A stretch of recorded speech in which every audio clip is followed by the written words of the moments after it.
warahmatullahi wabarakatuh. Hari ini saya bersama Kepala Lapas kelas 2B Pangkalembun terkait dengan seputar program dan kinerja warga binaan yang ada di Lapas kelas 2B. Demikian informasi yang kami dapatkan. Saat ini kan kita melihat dari beberapa daerah tingkat lapas ini kan sangat memprihatinkan, Bang, terutama kepada oknum-oknum yang dianggap sedikitlah menyimpang sehingga banyak yang dimutasi atau dipecat. Nah, sampai sejauh mana untuk Lapas Pangkalembun itu sendiri, Bang? Siap, baik, menyikapi kejadian-kejadian yang ada di UPT, terutama memang yang lagi viral nih ada di Kalimantan Tengah. Pimpinan kita yang pasti punya ibaratnya tanggung jawab yang besar terhadap bawahannya. Makanya mulai dari kejadian itu, pimpinan di atas, baik itu dari kementerian maupun Dirjen Pemasyarakatan dan juga Kanwil yang ada di Kalimantan Tengah, menginstruksikan terutama kepada KUPT, terutama Kalapas dan Rutan, LPKA maupun LPP untuk selalu melaksanakan tugasnya dengan penuh integritas. Nah, ini makanya kita KUPT mempunyai tanggung jawab besar terutama di lapangan untuk selalu mengingatkan kepada petugas bawahannya untuk melakukan pekerjaannya sesuai dengan aturan, tidak menyimpang, apalagi menyerempet dengan yang namanya perbuatan pelanggaran hukum. Nah, ini yang jadi masalah kan memang kalau di lapas di LP itu selalu permasalahannya sama, tidak jauh dari adanya penyalahgunaan narkoba, pungli. Nah, itu yang difokuskan dan sama dengan penggunaan HP di dalam lapas. Makanya dengan adanya kejadian tersebut kita fokus ke hal-hal yang tadi saya sampaikan untuk selalu mengingatkan kepada petugas di bawah untuk tidak melakukan pungli, terusnya memfasilitasi HP, apalagi terlibat penyebaran penyalahgunaan narkoba di dalam lapas, seperti itu.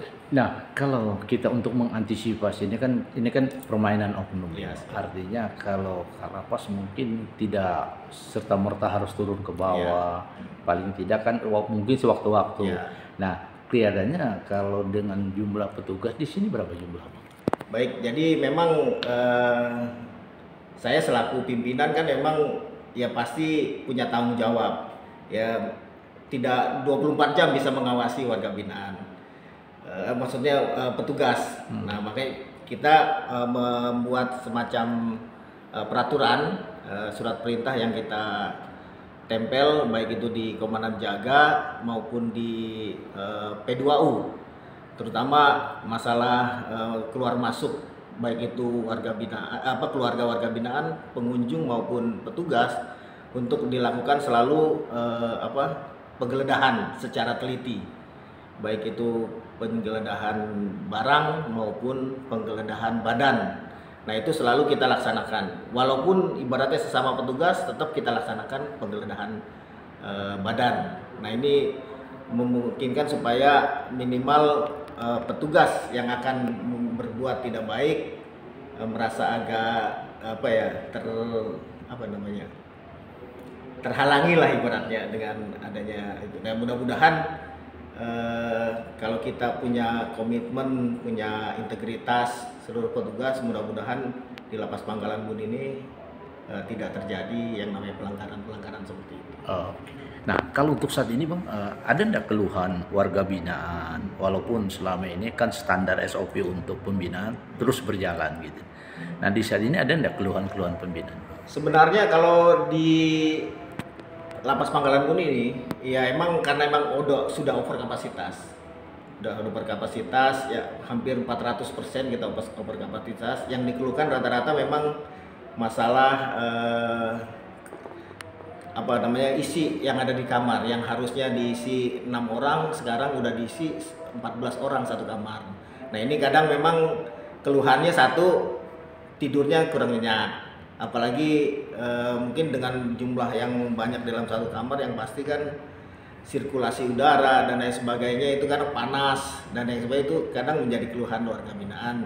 Nah, ini memang kita langkahnya adalah kita akan mendistribusi. Nah ini kebetulan kita mulai dari awal Januari ini kita akan mendistribusikan warga binaan ke UPT yang ada di Palangkaraya maupun di Kasongan. Nah ini mungkin sebagai solusi supaya tidak over kapasitas di Lapas Manggalan Bumi ini seperti itu. Nah, kalau untuk memberikan satu langkah untuk menghindari ya jangan sampai terjadi kepadatan ya, langkah-langkah sampai. Apakah itu hanya khusus narkoba atau pidana tertentu atau bagaimana gitu? Jadi kita untuk mendistribusikannya kita memilah-milah. Yang pertama adalah yang pasti pidana yang hukumannya tinggi. Yang kedua masalah narkoba, karena kita di Kalimantan Tengah ini ada lapas khusus narkoba.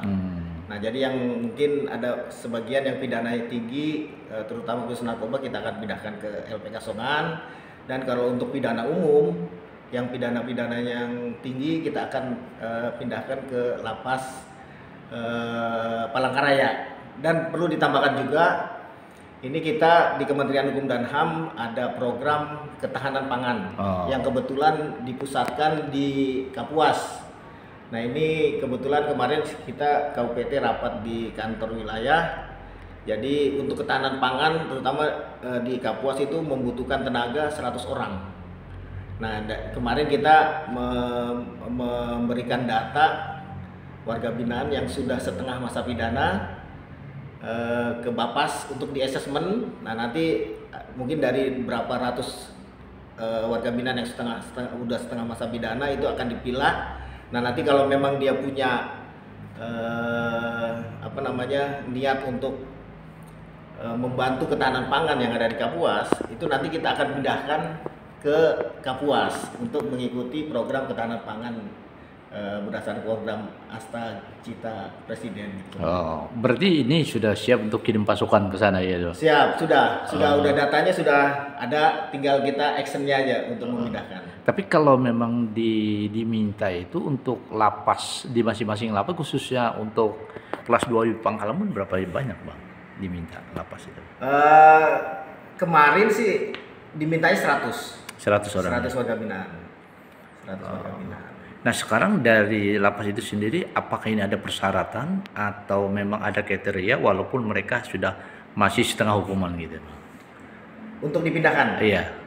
Ya tadi saya sampaikan itu kriterianya yang pertama dipindahkan adalah yang pidana tinggi. Oh yang pidana tinggi. Kalau yang untuk ketahanan pangan itu nanti menunggu asesmen dari Bapas. Kalau emang itu yang kita kasih data adalah narapidana yang sudah setengah masa pidana. Nah itu untuk diikutkan program ketahanan pangan. Karena apa? Nanti dia bekerjanya ada di luar. Iya. Akan ditempatkan di semacam base camp. Jadi asimilasi luar seperti itu. Tapi udah melalui proses yang tadi litmas dari Balai Masyarakat. Oke. Mungkin harapannya Bang terkait dengan kita melihat dari pembinaan saat sekarang ini kan program pemerintah cukup gencar ya, memberikan tingkat kenyamanan kepada warganya, tidak terlepas juga warga binaan kan. Nah kalau kita melihat di sini persentasi warga binaan untuk narkoba itu berapa persen? Dari jumlah 800, sekarang 827 orang warga binaan, hampir